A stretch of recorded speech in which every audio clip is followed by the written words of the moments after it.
3월 19일 오늘의 큐티입니다. 누가복음 19장 28절부터 48절까지입니다. 예수님께서 이 말씀을 하시고 앞장서서 예루살렘에 향해 올라가셨습니다. 올리브산 근처에 있는 베박게와 베다니에 이르렀을 때였습니다. 예수님께서 두 제자를 보내셨습니다. 그리고 말씀하셨습니다. 맞은편 마을로 가거라. 그곳에 들어가면 아무도 타보지 않은 나귀 새끼 한 마리가 매여 있는 것을 볼 것이다. 그것을 풀어 이리 끌고 오너라. 만일 누가 왜 나귀를 푸시오? 하고 묻거든 주님께서 필요하시답니다. 라고 말하여라. 보냄을 받은 제자들이 가보니 예수님께서 말씀하신 대로 나귀 새끼를 발견하였습니다. 그들이 나귀 새끼를 풀자 주인이 그들에게 물었습니다. 왜 나귀 새끼를 푸시오? 제자들이 대답하였습니다. 주님께서 필요하시답니다. 제자들이 나귀를 예수님께 끌고 와서 자기들의 겉옷을 벗어 나귀 등에 펴고 예수님을 태웠습니다. 예수님께서 가실 때 사람들이 겉옷을 벗어 길에 펼쳤습니다. 예수님께 올리브산 비탈길 가까이 오셨을 때 모든 제자들이 기뻐하며 큰 소리로 하나님을 찬양하였습니다. 그것은 이들이 여러 가지 기적을 목격했기 때문입니다. 주님의 이름으로 오시는 왕에게 복이 있다. 하늘에는 평화, 가장 높은 곳에는 영광. 그러자 사람들이 사이에 있던 몇몇 바리새파 사람들이 예수님께 말했습니다. 선생님, 제자들을 꾸짖으십시오. 예수님께 대답하였습니다. 내가 너희에게 말한다. 이 사람들이 잠잠하면 돌들이 소리를 지를 것이다. 예수님께서 예루살렘을 가까이 오셔서 그 도시를 바라보시고 눈물을 흘리셨습니다. 그리고 말씀하셨습니다. 오늘 네가 평화의 길을 알았다면 좋았을 텐데 그러나 지금은 이것이 너에게 감춰져 있다. 내 원수들이 너를 향해 흙덩이를 쌓고 너를 에워싸고 사방으로 포위할 때가 올 것이다. 그리고 너를 짓밟고 너와 함께한 네 자녀들도 짓밟을 것이다. 또한 돌 위에 다른 돌 하나라도 남지 않게 할 것이다. 이는 하나님께서 찾아온 때를 네가 깨닫지 못했기 때문이다. 예수님께서 성전에 들어가 장사하는 사람들을 내쫓기 시작했습니다. 그리고 그들에게 말씀하셨습니다. 내 집은 기도하는 집이다. 라고 성경에 쓰여 있는데 너희는 이 집을 강도의 소굴로 만들었다.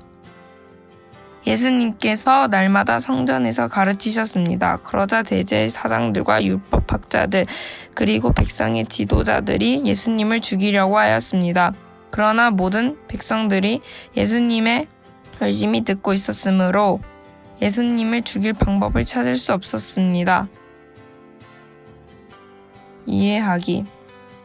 예수님이 앞장서서 예루살렘으로 향하십니다. 베박게와 베다니에 이르렀을 때 예수님은 두 제자를 보내어 아무도 타보지 않은 나귀 새끼 한 마리를 끌고 오라고 하십니다. 제자들은 예수님의 말씀대로 나귀를 끌고 와서 나귀의 등에 자기의 겉옷을 깔고 예수님을 태웁니다. 비로소 왕으로 오신 예수님의 의로우시며 구원하시는 왕은 겸손하시어 나귀를 타고 오신다라는 말씀으로 이루십니다.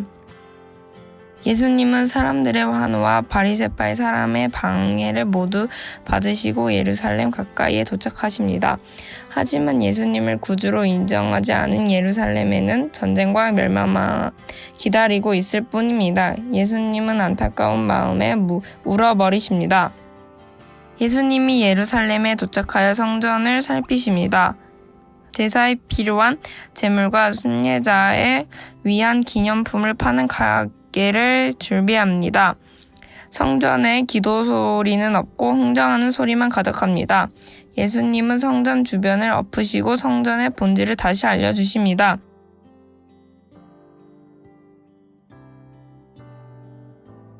예수님은 어떤 분이십니까?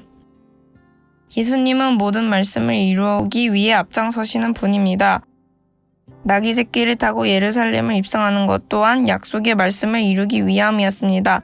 나는 약속의 말씀을 지키시는 예수님과 얼마나 닮았나요? 작은 일부터 큰 일을 결정하기 전까지 하나님의 말씀이 그 중심에 서 있나요? 나에게 주시는 교훈은 무엇입니까? 성전은 기도하는 곳이자 예배하는 곳입니다. 하나님을 만나고 공동체가 회복하는 장소입니다. 사람의 필요에 의해 장사하는 사람이 생겼지만 이익과 편리함만 추구하다가 중요한 본질을 잊은 적은 없나요? 하나님 앞에서 깨끗이 치워야 할 모습과 회복해야 할 모습은 무엇인가요?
기도하기. 매 순간 하나님 말씀을 따르는 일상을 사게 해주세요.